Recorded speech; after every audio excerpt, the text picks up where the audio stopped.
Welcome to the Hearse Whisperers, where we give you an inside look at life in the slow lane and talk openly about the death care industry. We're here to pull back the curtain on what really goes on behind the scenes in funeral service, from the heartfelt to the humorous, the traditional to the taboo. There's a lot of misunderstanding out there, but the more we talk about death and grief, the more empowered we become. We're glad you found us, so please like, subscribe, and hit that notification bell so you'll be the first to know when new episodes drop. Welcome back to the Hearse Whisperers. I'm your host, Michelle DeBellis, here with Dave Feeney, as always. Hello. And Briana Scheibel is back, our TV producer friend. Welcome back. I'm happy to be here. Welcome back. And today we're going to talk news, funeral news, Yes. and we're going to get some reactions from Briana. Tell us what you think about our stories. And as usual, I'll tell our viewers worldwide that nobody has seen this until now. That's right. Here we go. Or heard it, which it could be scary. Okay, our lead story. One might think that viewing only surviving casket flag from Abraham Lincoln's 1,600-mile funeral train journey in 1865 would require a trip to a museum. But one could be wrong. If you want to see the 37-star American flag, you need to visit Keen's Steakhouse, a 141-year-old restaurant in Midtown New York City. Keen's owner, Tillman Fertitta, who also owns Rainforest Cafe and Bubba Gump Shrimp, bought the flag at auction in 2024 for $525,000 to add to the steakhouse's vast second-floor collection of Americana. The restaurant unveiled the flag just last week. This story is about a month old, maybe 3 weeks.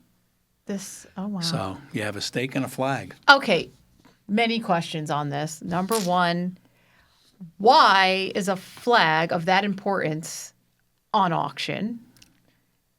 Like, why is that not immediately in some sort of museum? One like, would immediately. think. Yeah, like, yeah. And also, another question, why would you pay over $500,000 for this item? I mean, it's cool. It's interesting, but what'd you say, $525,000?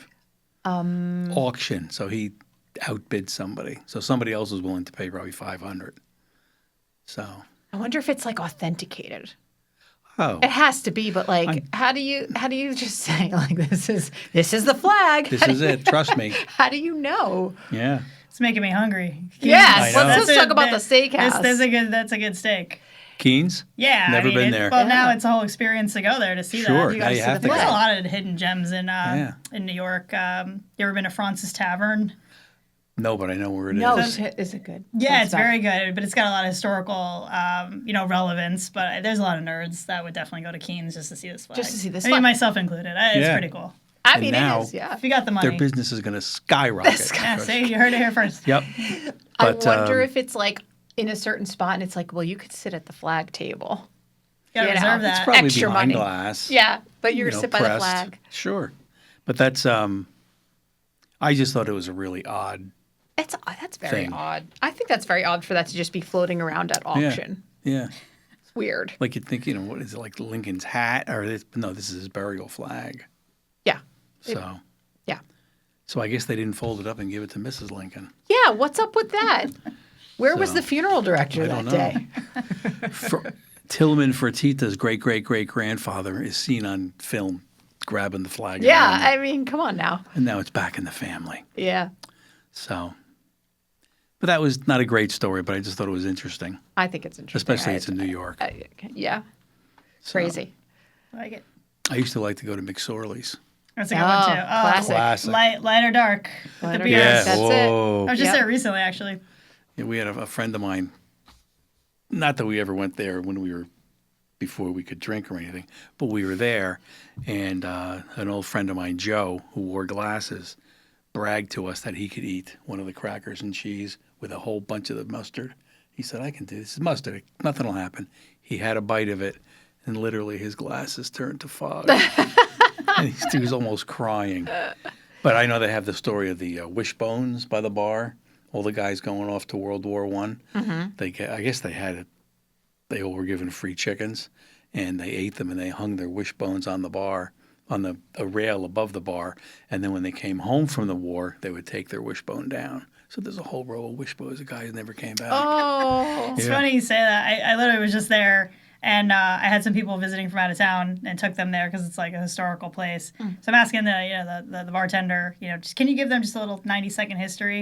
And he's telling the wishbone story, and then he gives us these postcards to take with us, and it was a picture of the wishbone. So it's actually on my fridge as we speak. Wow. The wishbone picture.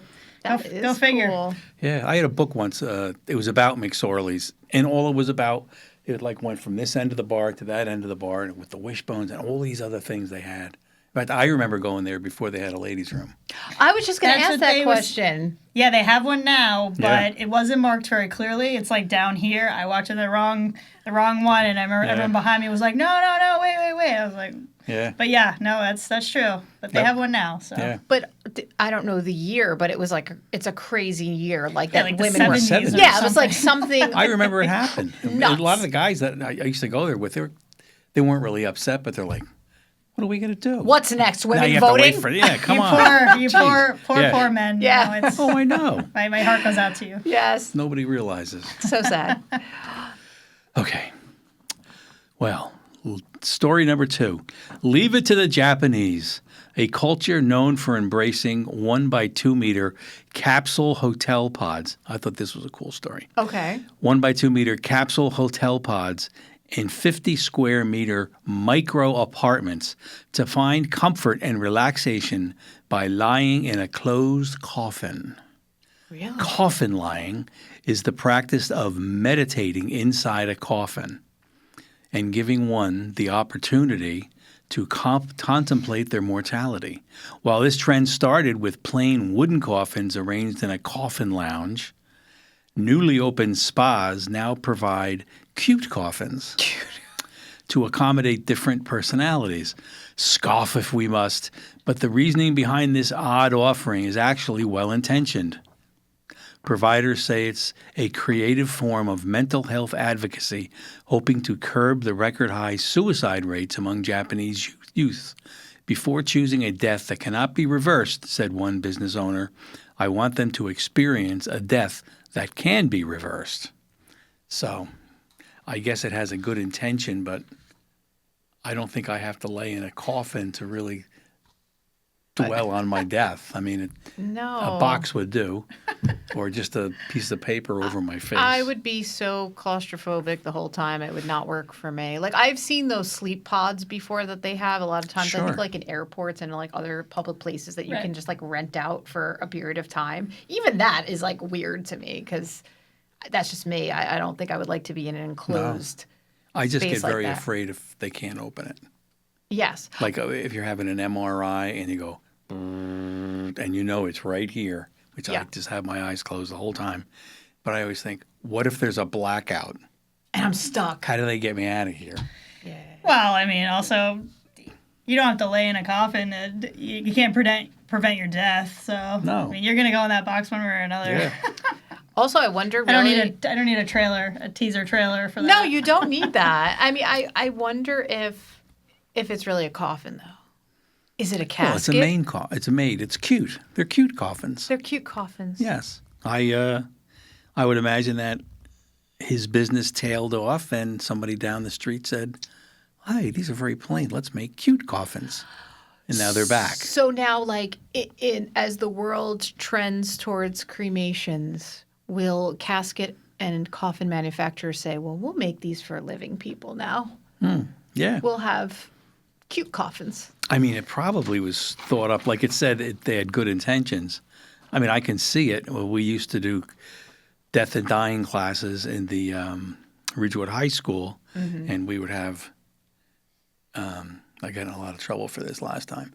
We would have people go over to the other guys, C.C. Van Emberg's, and they would actually lay in a casket, which was supposed to be very therapeutic. The same as this, so the kids could experience it. But the main difference was that we used to say it, myself and the other funeral directors, like the big difference is that if you're really in a casket, you're dead.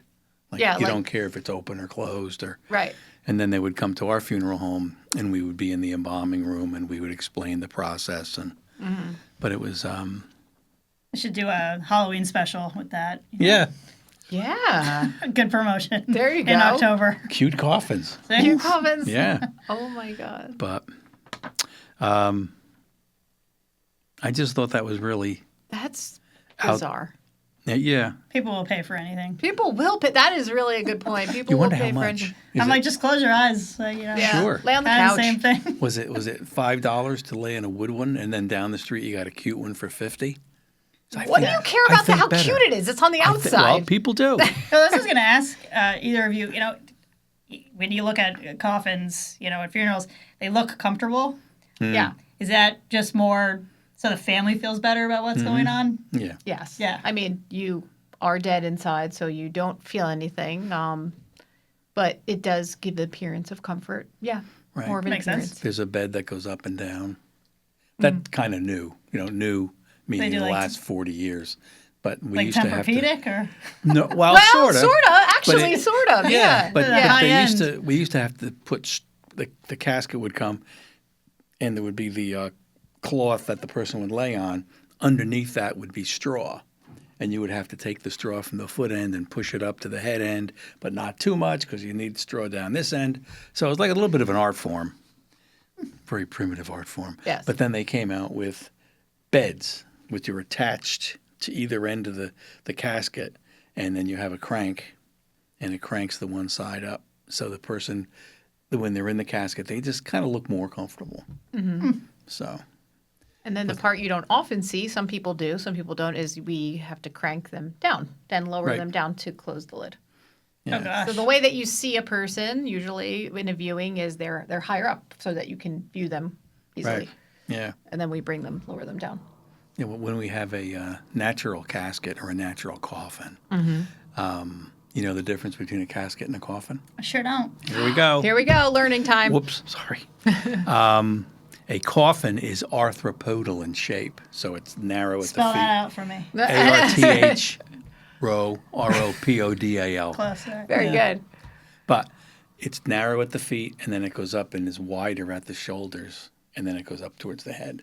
That's and a casket's just rectangular. So think about like when you've seen like a vampire like Dracula with that shape that's like narrowed down to the feet. Yeah. That's a coffin. Good Which geometry you lesson. really never, Yeah. I shouldn't say never, very rarely do you see that now. Yeah, in Europe sometimes. Yeah, more here you see a casket, which is Yeah. rectangle. But the caskets, from what I recall in my American funeral directing history, they became big around the Civil War because they didn't have time to pay carpenters to, measure the shoulders and then do the wood that wide, and so they just got a standard width, and they just made the boxes, the Little rectangles. Pine boxes.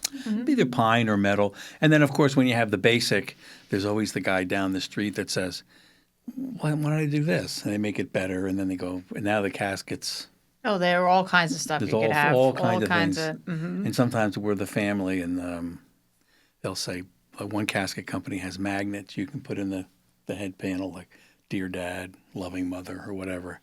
And they say, well, why do they do what is that? And you say, well, like, if you made caskets, you have to differentiate yourself from the guy down the street. And the guy down the street doesn't do the magnets. Fascinating business. Yeah. Sometimes.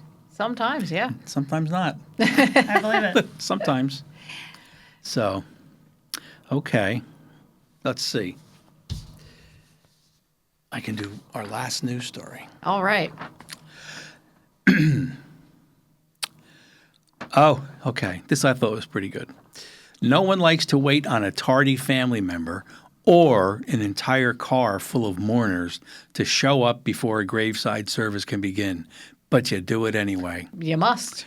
Apparently, the Northern Irish have a lot less patience for such delinquency, as several councils are now enforcing fines on funeral directors who turn up late to a cemetery. I'm David Feeney. I'm broke. I was going to say, how many fines does Dave Feeney have? I write the book. And some of those funeral directors are passing along those fines to the families that they're serving. Oh, that's, ooh. Yeah, here's a big fine tricky. because I was late. That works for me.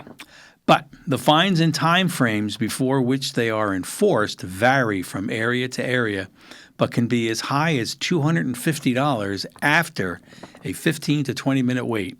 It's right in my wheelhouse. Directors are blaming the late arrivals on excessive travel times, priests or ministers talking too long at services, and families stopping to shake too many hands afterwards. Or as I'd like to say, it's not my fault. It's not your fault. No, but just to fine people for being late, that's hard. 'Cause To a funeral? To a funeral, a funeral. very That emotional feels- event. Yeah, sometimes they're just That very feels emotional. pretty sacrilegious. Yeah, I mean, and How it's much funny. is the fine? Well, they said 200 can be as high as $250 after a 15 to 20-minute wait. So if you're waiting a half hour, it's probably $500. Okay, well, I have a story time about this. Many times we've been late for various reasons. And I'm not blaming everyone but us, but a lot of times it's really not us. It's the gathering and the hurting of the people who are shaking hands, talking, Sure. giving long eulogies. You know, Yeah, you like can't what are you rush going to the do? process. Leaving the funeral home, seeing their person for the last time ever, and we're going to say like, "Oh, hurry up now, go to your car." Can't be late for No, church. Absolutely not. But I have a story where one time we were on the edge of being late. We were leaving the funeral home, going to a church, and the daughter of the deceased became ill, and she went in the bathroom, and you know she just like couldn't get out of the bathroom.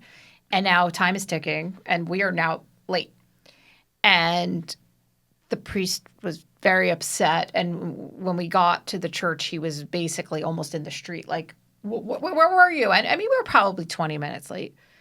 And I said, oh, I'm really sorry, you know, so-and-so got sick on the way out. And he said, well, don't let her get sick on the way out of here.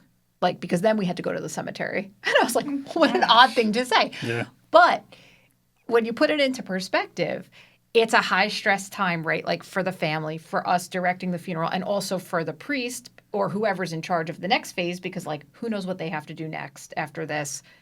They may have a schedule. So like the whole thing is in a tailspin. Now, had we gotten to the cemetery and been fined $1,000 because she got sick, like how can you predict that? Yeah. It's also, You know? everyone's first time dealing with this loss. Yeah, yes. You can't really 100%. prepare for that. That's No. horrible. Isn't that terrible? Oh my gosh. And many cemeteries do have overtime charge where if you Right. are late, you are charged by the cemetery. And it's Is really it because it's scheduled so tightly with like another funeral after that? pretty Yeah. much sometimes it's just about lunch, I think. Like they Sometimes, don't want you yeah. to come after like Oh, yeah. I've 12:30 pulled or up 1 to a o'clock. cemetery, and they were notorious for lunch. And one time we What pulled do you up. mean notorious for lunch? I pulled up, and it must have been, not any exaggeration, 1 minute after 12. And I looked in the window, and they all went like this. What is this, was- a union job? yeah, no, it is. Yeah, and I sometimes called. it is, yeah. I had called and said whatever reason it was, and it was a reason. It wasn't an excuse. It was like somebody got sick, or there was an accident on the highway and it went down to one lane, and I think we're going to be late. And they said, well, don't be late. You know what happens? And I said, well, we're trying, and I called them 3 or 4 times. It was in New York, and not that it wouldn't happen in New Jersey, but and I was on the Cross Bronx or one of those big highways. And I called 3 or 4 times, and they kept saying, "Oh, where are you now?" And I'd say, "I can see the cemetery, but it's You're just so." right there. And we pulled in, and they went like this, like, "Come on, give me a break." And then we have to sit and wait You with wait the for family in the 1 car for hour. 1 hour. yeah, and you have to Wow. go back and tell the family, "Well, we missed it," Get this guy a sandwich or something. Yeah. and you feel terrible. And but I can see them having. I can see the other side because there's a funeral cemetery in New Jersey. Who a funeral director always came in, and they tried to eat from 12 to 1. They just tried. And this guy would come in all the time, 12:15, 12:20, and it was within his control. So then they made the new rule. They called it this funeral director's name rule, 12 to 1. They're not open. Yeah, everybody has to pay the price for that one bad egg that Yep, just mess it up for everybody. Yeah, and they had called him a bunch of times when he'd come in late, and he would say, "Oh yeah, okay, I won't do it anymore." Next week, there he is. So then they just started doing this, Goodness. in the windows. But Guys got to eat, but oof. I know, but like we Yeah. don't eat a lot. It's No. just it seems know. like an inappropriate time to This- call it out. Listen, I get it, but this is Yeah. like certain jobs in the world are that way. Like if we get super busy or we're on a funeral or whatever, I mean, it sucks, but it's like, okay, well, we're missing lunch. We're missing something, right? Yeah. And like, could you imagine if you walked into a hospital and the doctor was like, oh, well, I have lunch now, so Yeah. Talk to you in see an you when I hour. see you. Like, Yeah. you know, like some jobs are just that way. And I Yep. feel like funeral cemeteries should fit into that. Hmm. But I get their point as It's a well. business, It's though, a you know? business. Oh, it is. But I feel like very rarely are funerals late because of funeral directors. That's the part that's bothering me. Yeah, Like yeah. it's usually some out of your control thing. Yep. Well, it's And if definitely you- not the decedent. So. It's not them. They're No, just waiting no, around. no. They're sitting around waiting. Yeah. No, let's hope. But yeah, I mean, like you said, I can see it, their side of it, the cemeteries, because here's Dave, he's late again. Here's Dave, he's late again. Oh, we're waiting on Dave. You know, next time you're late, it's $200. And But that's fine. Then Dave can pay $200. Oh, yeah. Not everybody. No, Not no. fair. But to penalize everybody, and Yeah. it's a little extreme. Oh, those Northern Irish. So, now the last thing we can talk about would not be a news item, but it would be about Super Heist. Yes. Last time we Yes. wanted to ask you about Super The Heists. Super Heist. And can you tell us about that show? Because lots of times when we have news, we talk about crime and All the time. in terms of like this is Stealing about bodies and- stealing, crime, burglary, Yeah. or that kind of thing. Yeah, it's interesting. I mean, you know, a lot of the shows we talked about last time were, you know, true crime as far as, you know, a homicide or a death occurs. This was a different kind of crime. It was a great series, 6 episodes about different bank heists or super heists. And the great thing about this was the person who committed the heists went to prison and got out. So we interview basically the bank robber and then also interview the detective who caught them. And these people are essentially telling you how they got away with the crime, how they planned the bank robbery. You know, each story was different. You know, what they did prior to it, you know, how they set this up, how they planned it. And it's almost like you're getting a PhD in how to commit a crime. Yeah, it's And kinda then you like have crazy. then you have the detective who is talking about how they catch them. So it was a very fun show having this cat and mouse. You know, ultimately until you know the story is resolved. But you know that was very interesting. Like really picking someone's brain on Yeah. how do you plan a bank robbery. Like Were they proud of the way they did oh it? yeah, I mean you get away with it. I mean the good thing about this series is no one was hurt. So it's different from other true crime Sure. where there's just no emotional tie to it. So it was a lot easier to have people talk about it because it's like, you know. But I think one of the biggest takeaways from that show is you don't realize how heavy money is. Like physically heavy. There was this one episode, this guy stole, I think it was like $14 million. And they said it weighed as much as almost like a small sedan. And so it took hours of him in this vault taking cash, moving it to the car, taking cash. He's like describing, he's like, I'm sweating. It's Oh almost my like you get to the God. point where you're like, I don't even want to move this anymore. I'm just Wow. going to leave some of this here. But that's just, I mean, when are you carrying around like a weight of money? You know, usually we Sure. just have a wallet full, but that really struck me. I was Oh, that's really interesting. you I never think thought about about how that. heavy it is and how long it takes to move it. That's why you watch these movies now that I know, and you see, you know, people carrying a duffel bag, you know, full of cash, and I'm like, that weighs 50 pounds. There's no way Sure. you're And just they're sitting- running, you're right? running Like, with yeah. this. So that was Oh, very wow. interesting series for sure. Yeah.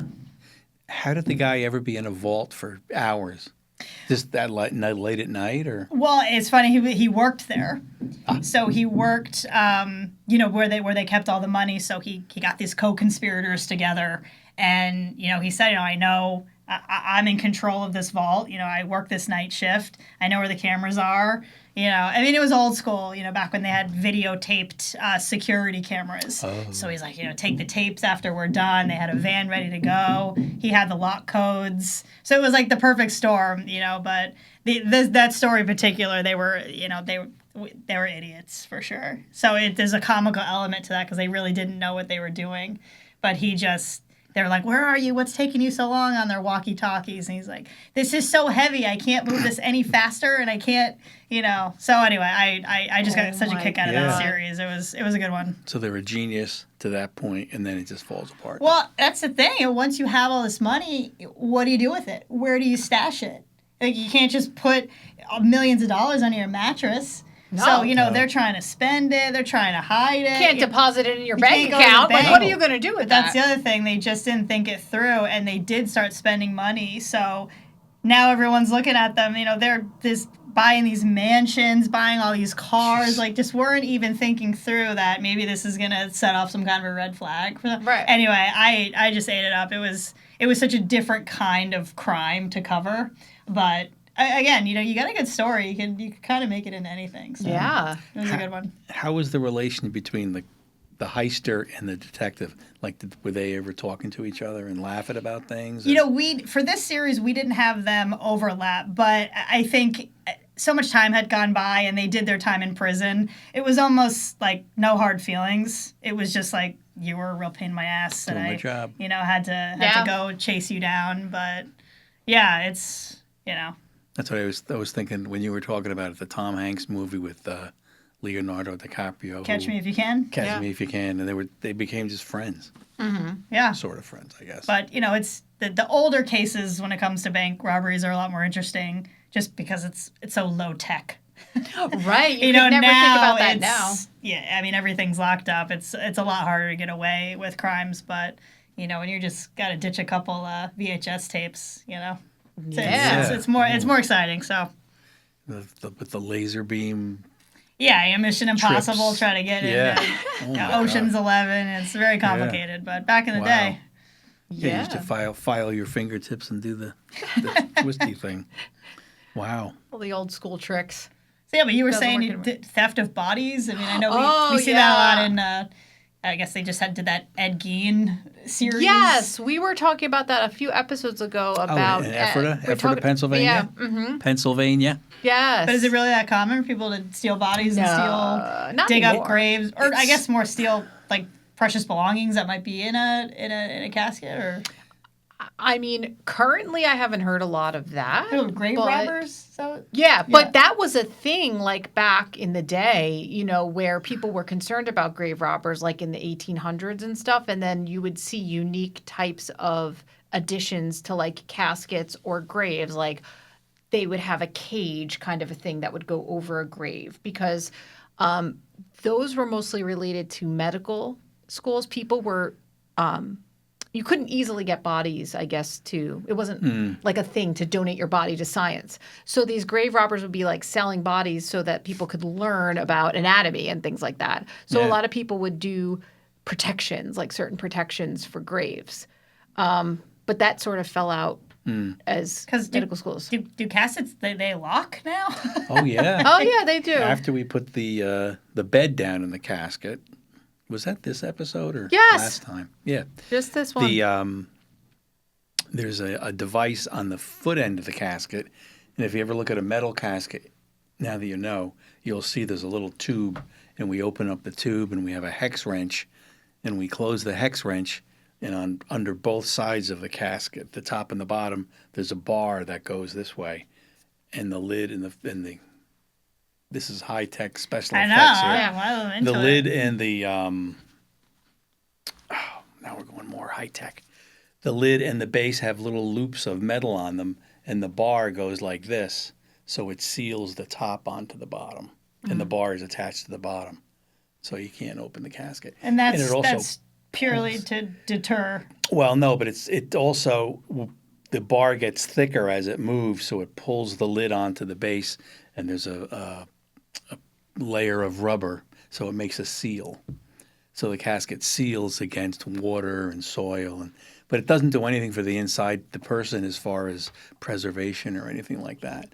Goodness, that's good for people who need to exhume a body for one of my cases. Yeah, they'll be. They're in pretty good shape. Yeah. That's a really good segue because we have done our share of disinterments that were Yes. not related to crime, but related to other reasons, mostly because families are moving. They want their person to come with them to a different cemetery or other than that. But that's interesting. Let me ask you about that. So you've been involved in seeing of that, or just Definitely not seen it with my own eyes, Right. but yeah, there've been a handful of cases where either the medical examiner might have made a mistake, or they got more information as the investigation went on, and they exhumed the bodies to re-examine injuries. oh, okay. And what they see just doesn't match up with the original, I guess, what they were first looking at.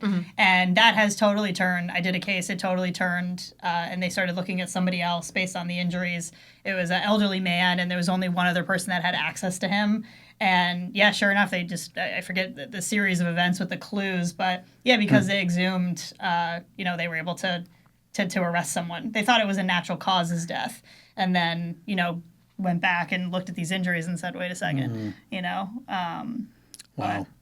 but there's, I'd say more commonly, it's poisonings. Back in the day, it was very hard. I mean, doing these autopsies are very expensive, and there's a baseline of things that you test for, and it definitely probably has changed now. But back then, certain things were very expensive to test for, and a popular way that people poison one another is with antifreeze.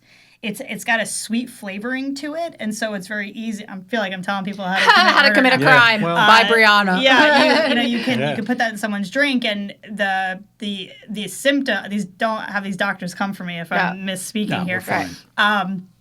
It gives the appearance of some sort of heart failure.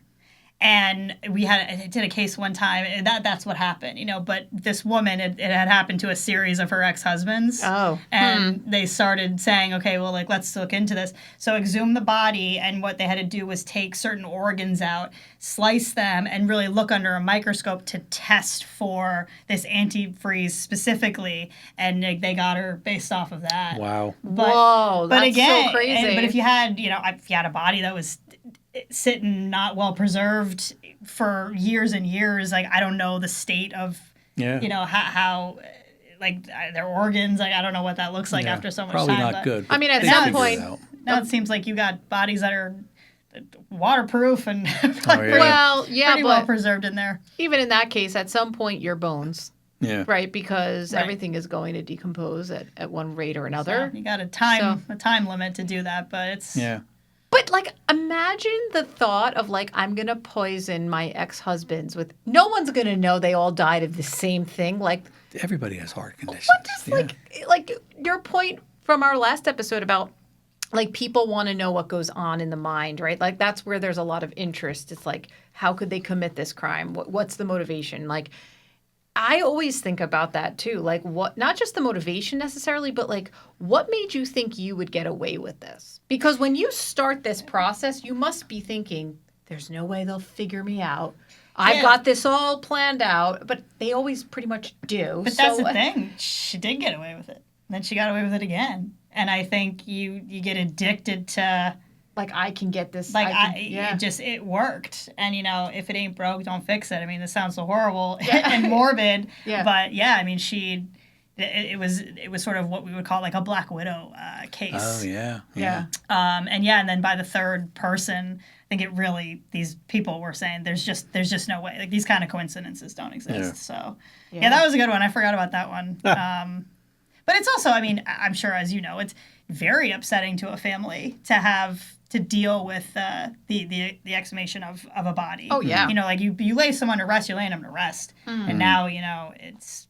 I mean, I'm sure that's a horrible thing to have to go through, but Yeah. Yeah. Talk about bringing everything Mainly, surface. we technically. deal with it mainly if somebody moves from this area down south, and they want to bring somebody with them. But usually they know, if somebody died this month and they put them in a metal casket that seals, and also an outer burial container, which is a concrete container that the casket goes into, they'll know, and they'll say, well, after I retire in 10 years, I might be moving to Virginia, and Right. we're going to bring this person with us. And then invariably they do. But we've actually dealt with some people that have moved and they didn't plan on it. Yeah, we've had that. And we have the casket come up, and if it's not in an outer burial container, it's just in the soil and the rain and nature and they bring the casket up, and usually it's just hanging on. Yeah. Yeah, it's interesting. I was actually just talking about this recently. Down in Savannah, they had to move the property lines in order to build, and so they were building houses like on top of old graveyards. Poltergeist. These people, yeah, there you go.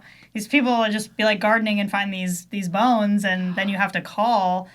And that's why I'm like, Savannah is super haunted. And I'm like, Yeah. Wow. That I adds to didn't that. believe in any of that. And then I went down there, and it's just a couple of just shady things happen. But this tour guide was telling us, how it seems like just there's unrest because these bodies now Wow. aren't in an actual cemetery, and they're just underneath somebody's property. Holy cow. But I guess the plagues hit down there, and there's just mass graves. And I was like, Wow. Yeah. get me out of here. But And the new homeowners probably buried on page 14 was this home was built over a cemetery. Yeah. Nothing's going to happen. I'm Sign like, here. come Sign on. here. So They have no comeback. trying to plant Yeah. tomato plants, and then you come across But you like have a the femur. best tomatoes. You have the best tomatoes. Yeah, it's just it's wild. Wow. That is crazy. I remember one time when I was younger, probably newly licensed, probably 1970. I wasn't even licensed yet, probably. I was working for the family home, Feeney's, Patterson, New Jersey, and we had a call that an older man had died in an apartment house, and the police were there. So I knew that if I went to the apartment house, the police would help me put the person on the stretcher and blah, blah, blah, blah. So anyway, I get to the apartment house, and I wheel the stretcher in, and they say, oh, we don't need you. The medical examiners decided they're going to take this old guy. Just something wasn't right. So I thought, oh. And then I met the widow, and she was crying, the sweetest thing in the world. So I go back home. Then the police call, and they arrested the woman because she gave her husband enough poison to kill a horse. And she was like the sweetest, but she didn't get away with it. But I'll never forget that. I mean, that's 'Cause the thing. I was just stunned. I can't even think of her name now, but I said, are you talking about Mrs. So-and-so? Yeah. Are you calling the right guy? Well, she'll me?" still be Mrs. So-and-so here on our podcast. Oh, of Yeah. course. But I was the medical examiner of the police, whoever it was. They must have thought, who is this idiot on the other end of the line? Because I said the address. I said, are you sure it's her at this? Yeah. She was so nice. And he goes, well, it's apparently not. Not that nice. Yeah, I That's guess the not. thing. It's just So. based on my experience doing all these cases. Every single person is capable of murder, and like you really think that your mother could never, she could never, she would, and she did. A lot of times we do cases and family members, not my son, he would never. I'm like, no, he would, and he did. And I think it's just there's a breaking point for every single person on this planet, and people's buttons get pushed, and I am never surprised, by that anymore because it happens. Yeah. And it's an unfortunate, part of it. It's actually interesting. Joe Kenda, who I worked with for many years, he was the one who first kind of told me, we're asking him, well, what does a killer look like? What does a serial killer look like? He said, it looks like me and you. Mm-hmm. It's the guy behind you in the grocery store. Everyone is capable. So, but it's free. I mean, even Granny, like you're saying, but you don't expect it, but No, there she is. you never know. So No. I don't eliminate any. That's why I get out of jury duty like that. They're like, can you be fair and impartial? I'm like, absolutely not. Yeah. I'm like already going in thinking you did. You almost have to convince me that you didn't do it, which isn't how That's not how that works. It's not but how yeah. the system works. So Yeah. they're like, get out Wow. of here. So Holy it's cow. a good tip to get out of jury duty. Yeah. Yeah, there you go. So I like I that. don't believe anybody. It's terrifying. Yeah. Jury Wow. duty. Yeah. Wow. All right. Well, this was great. Thank you so Absolutely. much, Yeah. Brianna, for coming on Yeah. again. And Sure. thanks for your opinions on these leading news stories. Reading news. Yeah, Yes. got a lot of random stories that fit in here and there. There you Yes. But yeah, no, good to be here. Great. Excellent. All right. Thank you for listening. Thank you for watching. We're the Hearse Whisperers. Don't forget to like, subscribe, hit that notification bell, and we will see you next time.